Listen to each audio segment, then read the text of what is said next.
everyone, welcome back to Be the Whole You. My name is Gullveig, and today we're going to be talking about this new moon in Cancer that happens on July 5th, 2024. We're going to take a look at the sky above, take a look at what the astrology is of this new moon, as well as see if we can get some additional information from the cards below, and see how we can leverage this very emotional new moon on July 5th. So if you've been feeling somewhat emotional, if there has been, like it seems like you're coming up to a crossroad where you might have to make some difficult decisions, or you are in a place where you are almost like an analysis paralysis, where there's like this very deep, almost rumination though, of thinking about what comes next or what the right move is, you're not alone. Because this new moon is all about those themes. There's a couple of things that are very interesting about this new moon. One is, like, I don't usually talk a lot about the numerology of the new moon and the full moon, but the number 5 comes up all over the place when we take a look at this chart, and the fact that it's on July 5th. And the number 5 is associated with freedom and change, and it can even be associated with conflict. So, but it's the kind of conflict that is needed in order for change to exist. So if we take a look at friction as being a type of conflict, you know, if there was never any friction in nature, you wouldn't be able to get anywhere. There wouldn't be enough friction between your feet and the ground to move you. And that's kind of the same thing with friction in life, is that when change happens, there's usually a rub in, for those of you who've been following me for a while, when I used to talk about the ancient runes, there is a rune called Nauthiz in the Elder Futhark, which is the old alphabet of the runes. And Nauthiz is known as the need fire. It's the friction between two sticks that creates the fire. So without any friction, nothing would ever get done, because, well, one, we would usually probably stay so comfortable and complacent that there would be no reason to make a change. And then the other thing too is that in order for change to exist, something else has to be let go. And that's kind of where the emotional piece is, and that's a type of friction. It's very human to resist letting go of situations, of people, of habits or beliefs or anything. It's very human to resist letting go. And Cancer is one of the most emotional signs. So we have the sun and the moon are both in Cancer. They're right on top of each other. That happens every new moon when the sun and the moon conjunct. And then also, I consider a conjunction to be within 10 degrees, and the more closely aligned they are, the stronger the conjunction. In this case, Venus is at 23 degrees, so it is at 9 degrees away from the sun and the moon. And Venus is about, it's about the Great Mother. It's associated with femininity and the sacred feminine. It's also associated with essentially anything that's creative.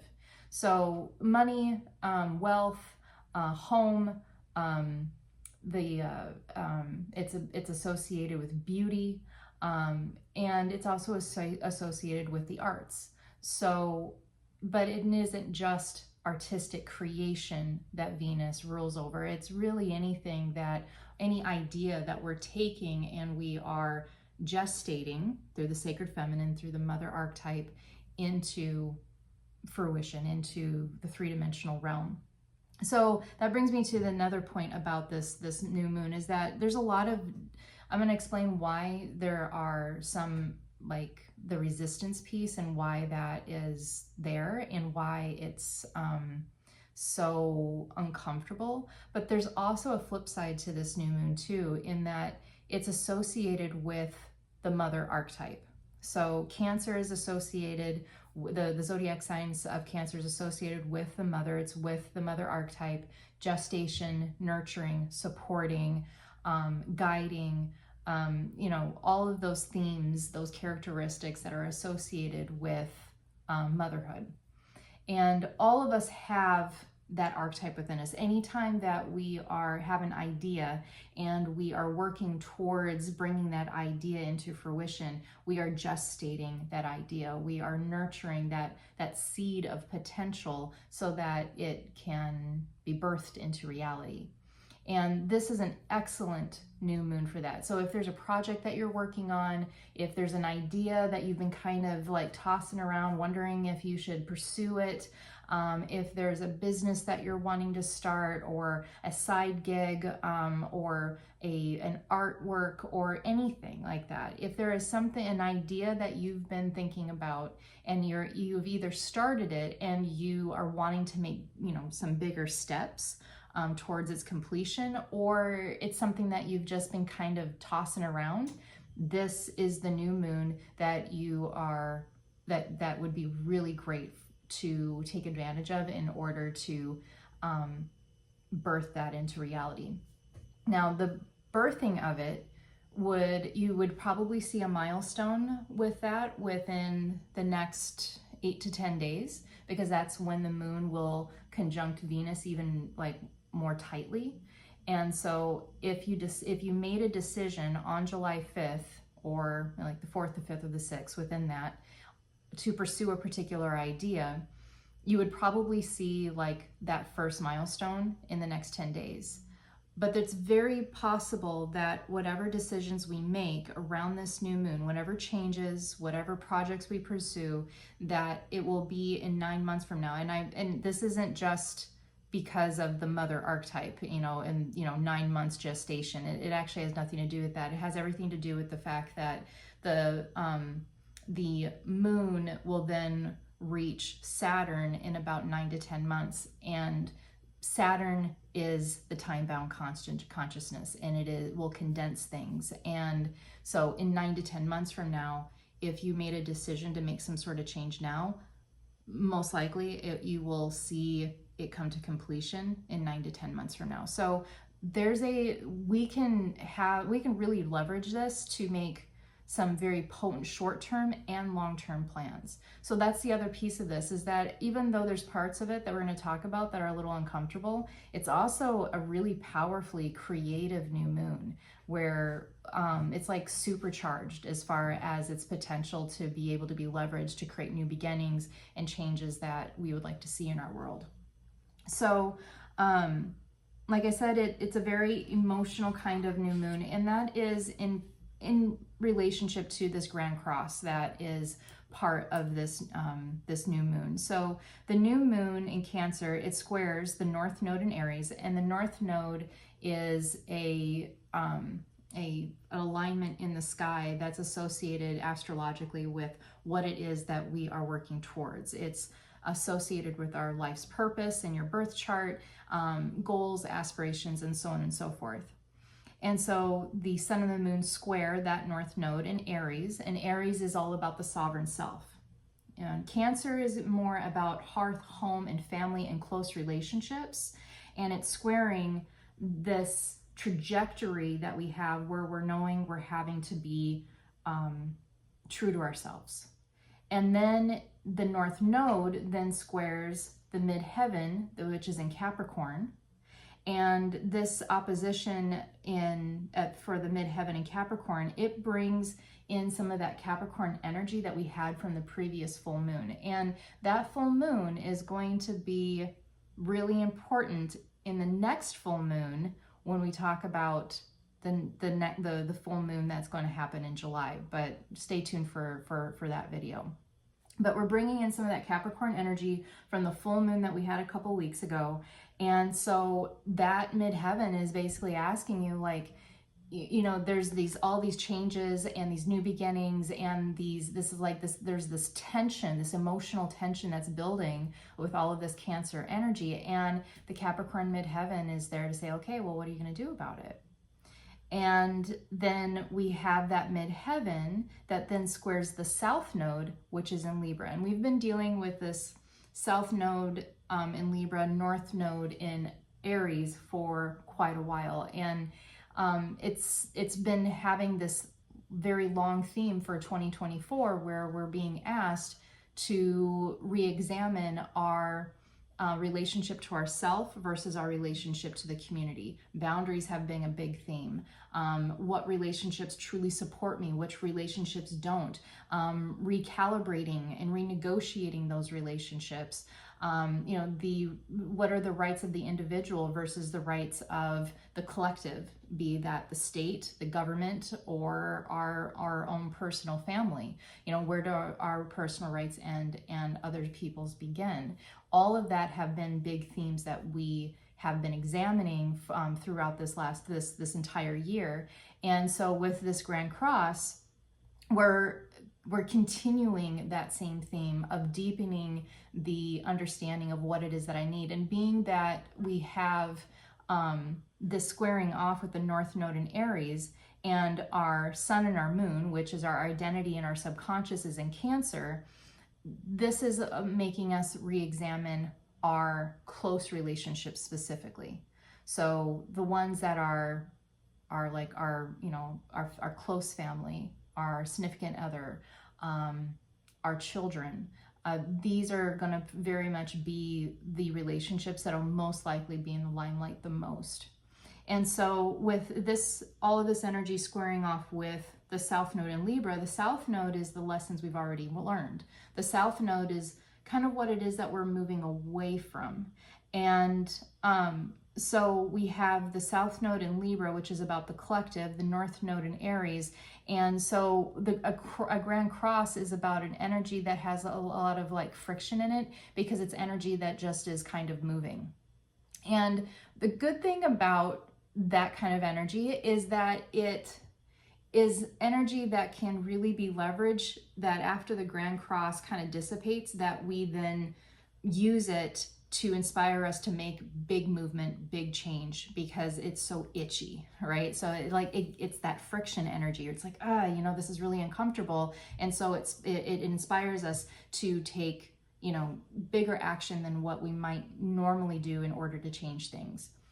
The thing is, though, is that until this Grand Cross dissipates and everything starts to shift in a different way, for the few days around this new moon, where the 4th, the 5th, and the 6th, we might find ourselves in a little bit of analysis paralysis, where there are decisions that we know that would be helpful for us as an individual, that we have better clarity on who and what we can count on for support, and who and what we can't. But we're not wanting to let go of something. There is a resistance to allow a relationship to die off. There is a resistance to letting go of a habit or a belief system, or perhaps even break up with a intimate relationship. That is something that very much could come up with this kind of alignment. Personal relationships are very much more in the spotlight. It doesn't mean that people's careers aren't moving and shifting, but it most likely would happen that if you're making some career moves or career changes, then what's motivating those the most is going to be something more personal. It's going to be like a work-life balance, or needing to work from home, or just how does my career, how does it affect my home life? How does it affect my health? How does it affect my personal relationships? So this is really a perfect new moon to put yourself first. This is in not putting yourself first in a way that is super selfish or self-absorbed, where we're not really aware of other people's needs or wants or desires. But we're not going to allow, with this new moon is inviting us to not allow what other people's needs and agendas and opinions to make us to disregard our own needs and wants. And that is a predisposition for Cancer. With the mother archetype, the shadow side of that would be martyrdom. And so we are taking full responsibility of our needs, our wants, our desires, or at least being invited to. And that might mean that in order to embrace those, we might have to take the risk of disappointing somebody. So here's an example. When I was a teenager in 8th grade, I was in Baptist school, and I didn't want to be in Baptist school. I had begged my family for years to let me go to public school.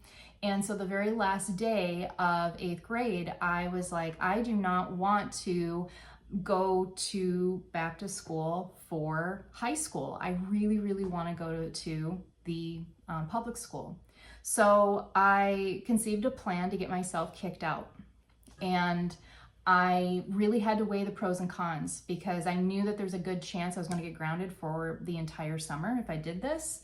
And I was going to deeply disappoint my family. But I decided that it was worth the risk, that, you know, I was labeled the bad kid. You know, it was just a bad fit. And so the last day of school in 8th grade, I went into the bathroom and I dyed my hair green, and they had a very strict dress code. I knew that was going to be enough to get me out of that place. And sure enough, I got kicked out of school, or out of the Baptist school, and I was allowed to go to public school. And now it actually worked out great. My family thought that it was a stupid reason to expel somebody, and I wasn't grounded, and I was lucky. But I had to weigh that pros and cons of, like, you know, I'm going to disappoint somebody.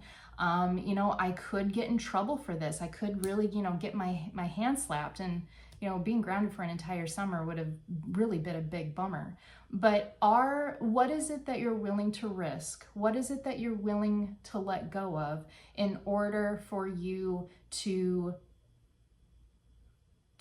receive what it is that your heart truly desires and what is truly healthy for you? I got to the public school, and I was so much happier. I did better academically. I did better socially. It was a much better fit. I just didn't fit in where I was at. So, you know, that's the kind of thing that we might have to navigate is, you know, we might have to disappoint people. We might have to go against the grain. We might have to ask people to make changes in their own lives in order to accommodate us. We might have to ask for help in a way that's really uncomfortable for us.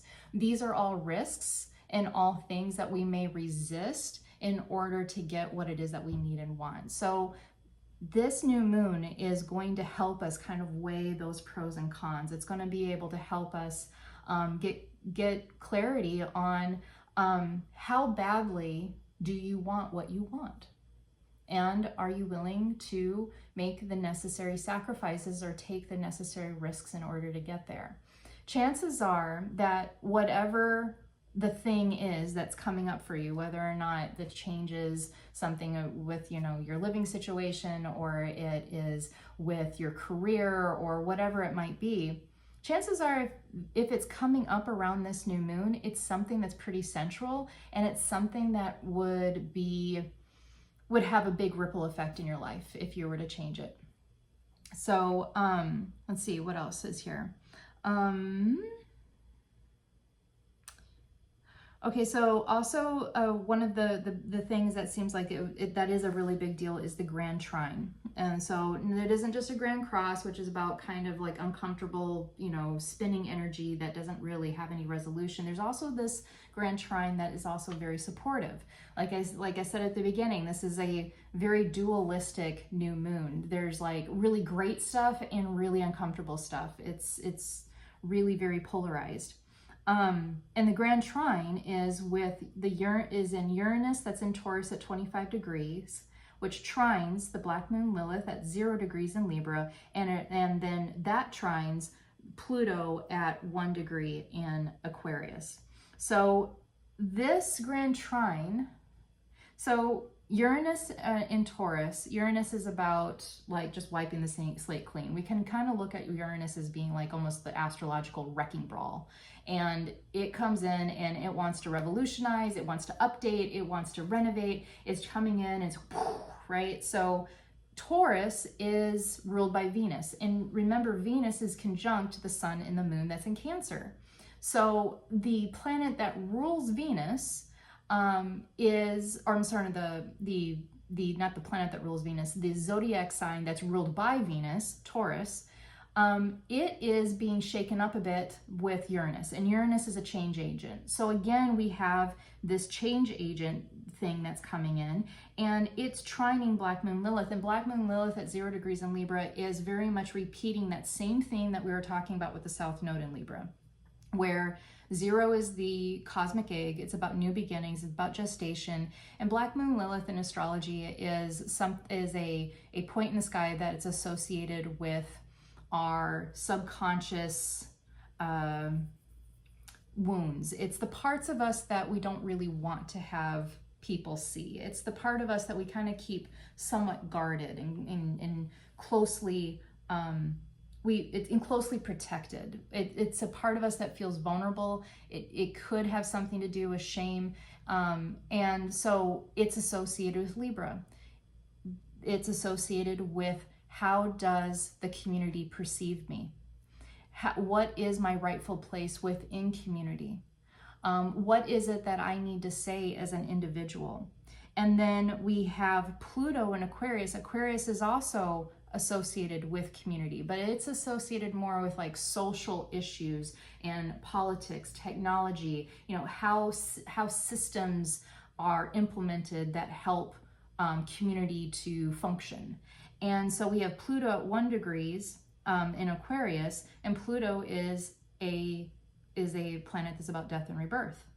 So we have the wrecking ball that's trining Black Moon Lilith. So we have the parts of us that we don't really want to have seen by the community that are asking to be nurtured. These parts of us that we keep protected and we keep kind of hidden from other people, these are the parts that are probably going to be coming up that are going to be the very parts of us that are asking for the change. Like, we need to have these changes in order to have this part of me honored, to have this part of me nurtured and supported. That there might be parts of us that are hidden away, that we typically hide away for our own protection, parts of us that we don't really talk about, that are then related to how we hide from those that might be closest to us. And then we have Pluto that's coming in and saying, okay, the dynamic, it needs to shift, it needs to change.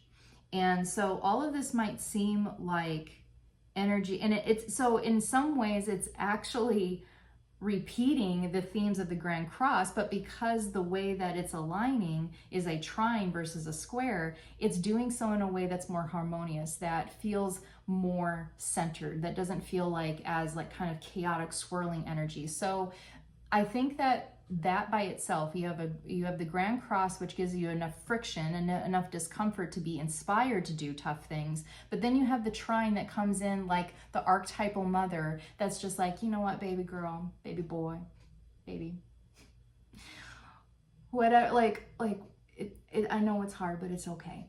I know it's hard, but it's okay. You know, so again, we have like this motherly energy that is helping us do tough things. So, and then we also have Venus sextile Mars at 19 degrees in Aries, and again Uranus that's at that we have in there as well. And so this is giving us the perspective that the discomfort that we're feeling is temporary, and that's really a beautiful thing. That there's this reassurance that whatever it is that the challenge is, that challenge is it's birthing pains. Going back to the mother archetype, it's birthing pains, that it may be really hard temporarily, but that you will get to the beauty, that there will be that there will be a reason for all of the hard stuff happening, and that when you get there, it's all going to be worth it. So yeah, so let's take a look and see like what the cards might have to say about all of this. How and as is the usual, take a look and set the intention with me that whatever part of this reading speaks the most, is most pertinent to your situations that you're dealing with in your relationships that you're navigating, that part of the message will be highlighted to you, that you'll know that part of it's for you. So how best might we leverage This new moon in Cancer, July 5th, 2015. All right.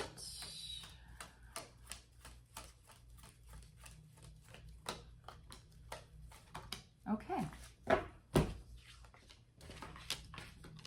All right. So this is giving some additional kind of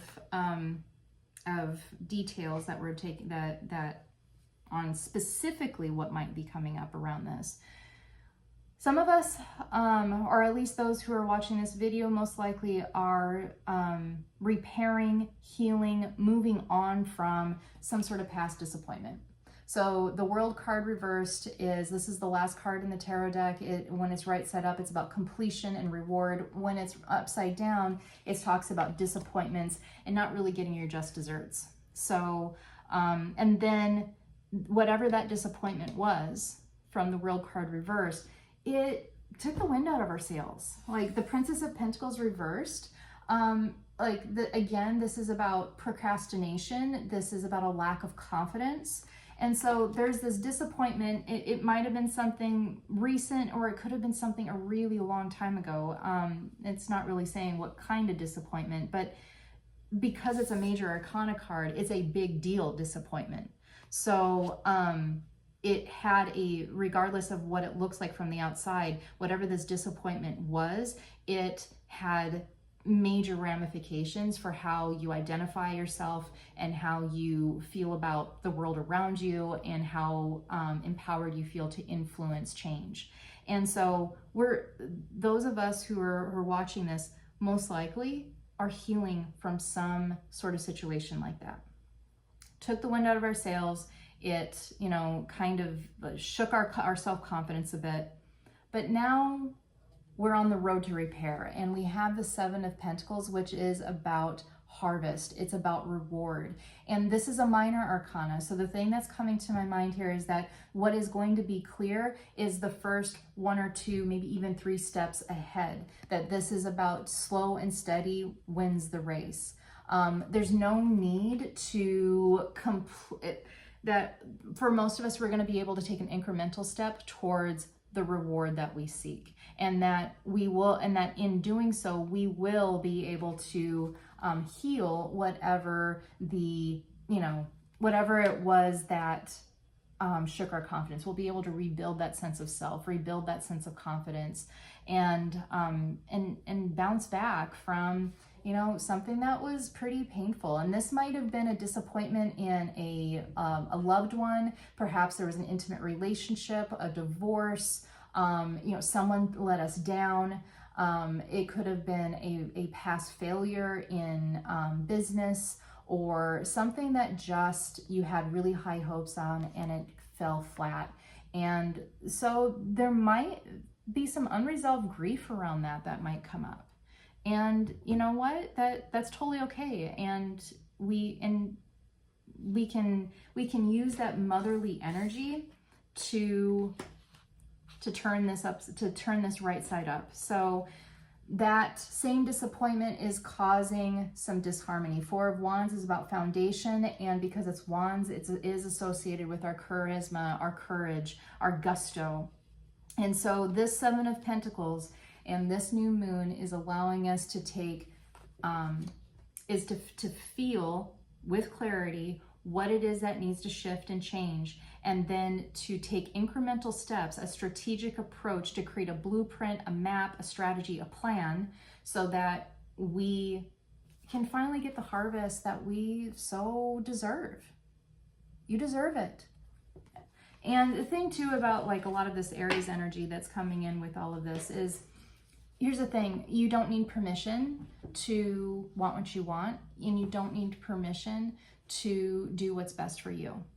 And that is what this motherly energy, like, it's like when you're an adult and you have your mom that comes in and is just like, you got to do what's right for you. that's the kind of motherly energy that's coming in. Maybe it's more of like a spicy aunt energy in that way, but either way, it is reminding us that it's our first and foremost responsibility has to be to nurture and support ourselves and be able to ask for what it is that we need and want. And this is up-leveling our ability to do so in like a whole new way. So breathe with it, folks. Like I said, mother archetype, it's labor pains, and we will get through it. And if you're needing support with this, please take a look at the link below. And for the one-on-one sessions that I offer, this would be a great time to do inner child healing because of all of the mother archetype stuff, especially if you are struggling with a mother wound, and to learn how to reparent ourselves so that that inner child can get whatever the love and the support that they always wanted and deserved. So yeah, that more information about that is in the link below. So for those of you who are in the United States, this is 4th of July weekend. Please stay safe, stay happy, and I'll look forward to being back here in a couple weeks where we're going to take a look at a very powerful full moon here in a couple weeks. All right, bye-bye.